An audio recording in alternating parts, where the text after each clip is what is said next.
Hello, my name is Darina, but everybody calls me Dasha, and today... Koopy! Oh, you're a baby. Oh, this is Koopy. He wants to say hi too. Cooper party pooper. So, hello, my name is Darina, but everybody calls me Dasha, and today I want to share with you my story, how I got to the US and how I got to stay here. And this is Cooper. Cooper is Bichon and Poodle mix. He is only 3 months old, and his birthday is June 10th.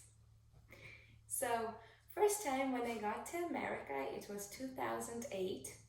And I came as a ride operator, people who operate the rides in an amusement park. I came to Old Orchard Beach in Maine, and that's a very touristy summer area, about an hour away from Boston. And in summer it was full of different kinds of people.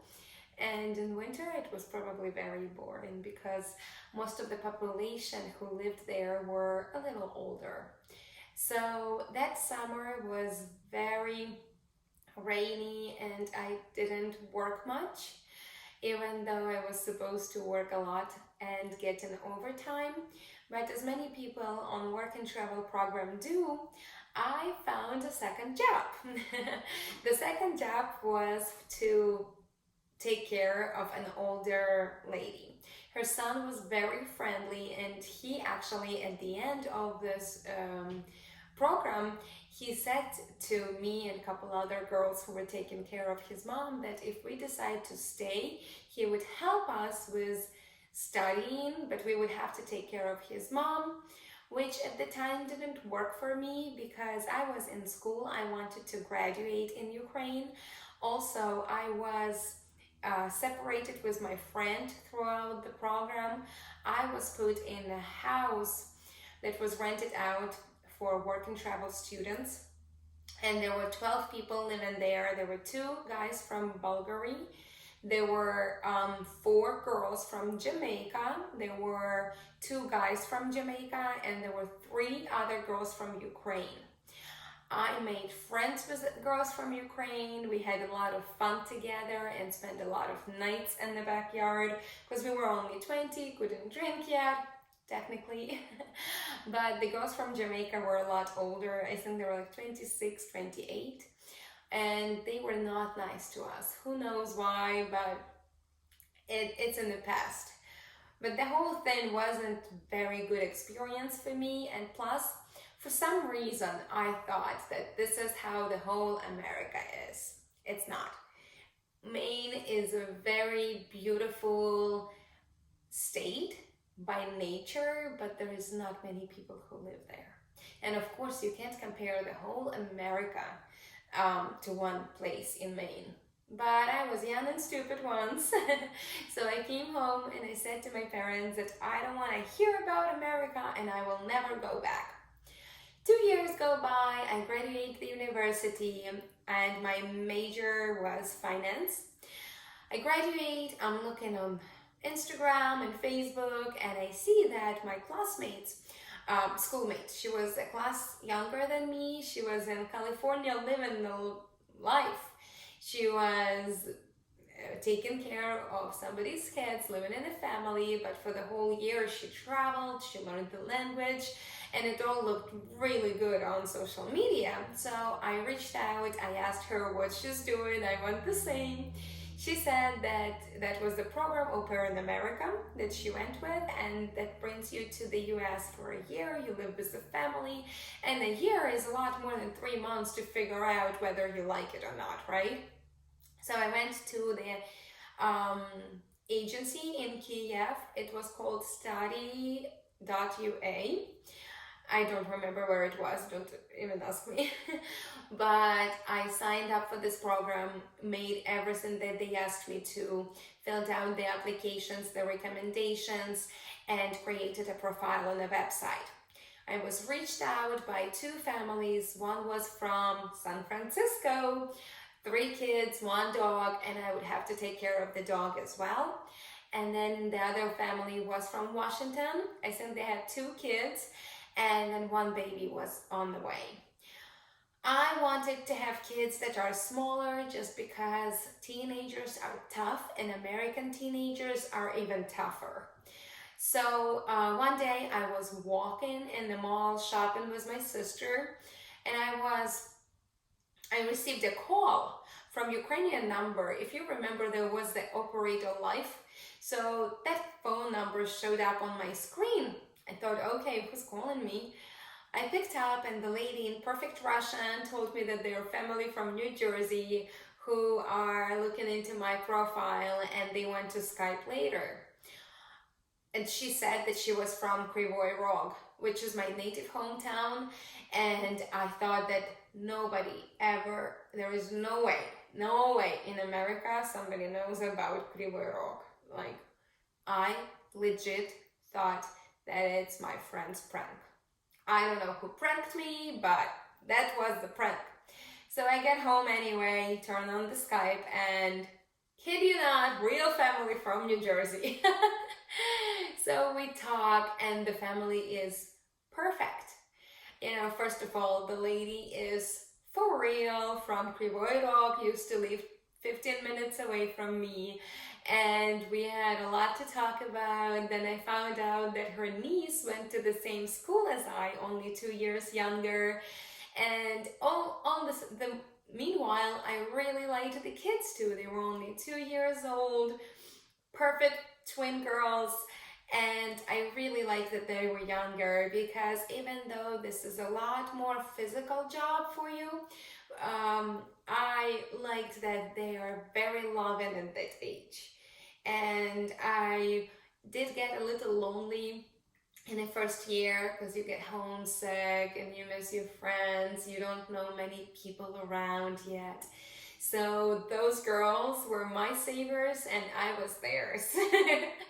But that was a lot of fun. So I went to the embassy, and because I already had one visa before from work and travel, and I did everything how I was supposed to do, they gave me the visa very easily, and I went in the end of September, and in the end of October, I was already in America. So the year went by very good. The family was amazing and still is. They became my second family here. After the year, I was asked if I want to stay for another one. Meanwhile, I thought the year will be enough. I'm gonna figure out what I want to do and who I want to be. No, the first year, I just was getting used to it. I didn't get to figuring out my life at all. So I decided, yes, I'll sign up for another year. And meanwhile, I also signed up for diversity visa lottery, which is green card lottery.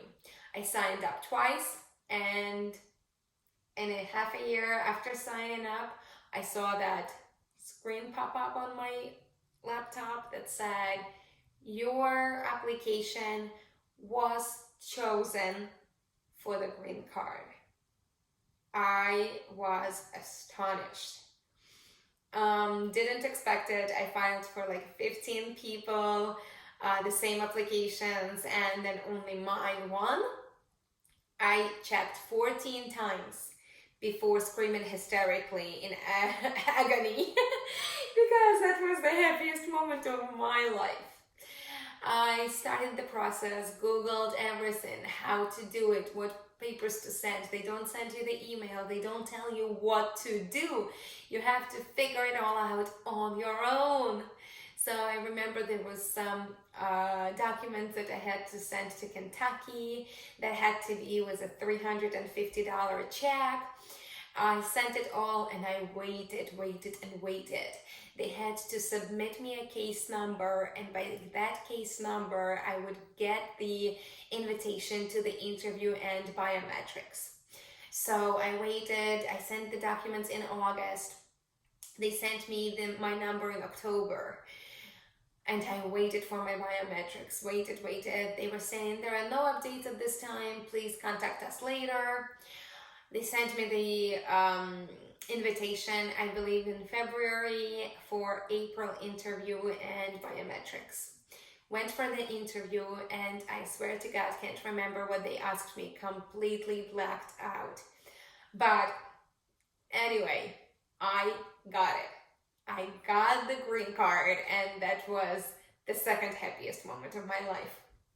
So I was very, very lucky, and the reason why this was all smooth for me is because of the family I worked for. They agreed to be my sponsors, because you do need a sponsor in order to apply for a green card. And they also agreed, while I was in the transition and change in status mode, they agreed for me to live there. And I was babysitting their kids, and they would pay me cash. Because while you are in change in status, you cannot work legally. Well, you have to survive somehow, so I did work somehow. After I got my green card, I started to think, like, you think all the doors are open for you. You can become anything you want, but the problem is, what do I want to be? Who do I want to become? What do I want to do? So my soul self-searching was just starting. And I started to go to the classes. I went to communications, I went to marketing, I went to drawing, and all was good, but I didn't get, a feel for it. So then the mother of the kids I was babysitting started doing some real estate. She started buying foreclosed properties and flipping them, selling them, or flipping them and renting them out. She was not doing a lot a year, but she was using the same real estate agent over and over, and she was not happy with the agent. So she complained to me a couple times, and I went on a date with a mortgage rep, and he suggested I become the real estate agent. So I thought about it, and I thought, why not? You had to learn only for a month in school, then you had to pass the state exam, and you can start working. It's like your own business. So I said my thoughts to the mom of the kids, and she said, listen, that's a great idea. Let's go together. So we went together in August. We passed our state exam and started looking for brokers. The brokers were offering only 50-50 split with commission, and that was not good. So then Keller Williams offered 75-25 plus educational courses, because as a new real estate agent, you have to start somewhere, and I did not know where to start, what to do. I didn't even know how to fill out a contract, because they don't teach you that in school.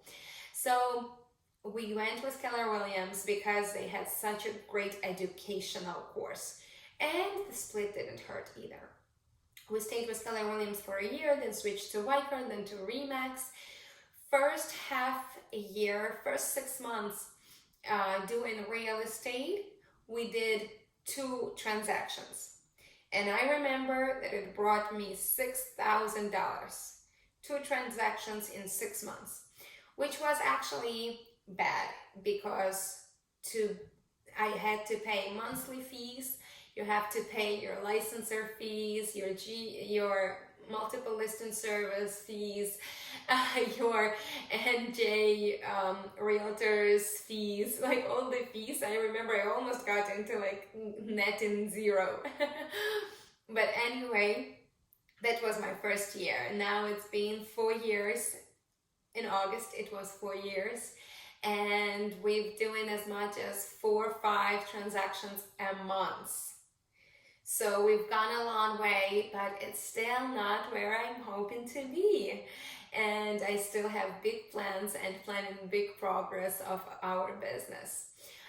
So if you like what you see and you want to follow our story, please like us on Instagram, follow, put your thumbs up, Facebook, and sign to our channel. And it's time to say goodbye. I had fun talking about my story. And here is from Cooper saying bye-bye.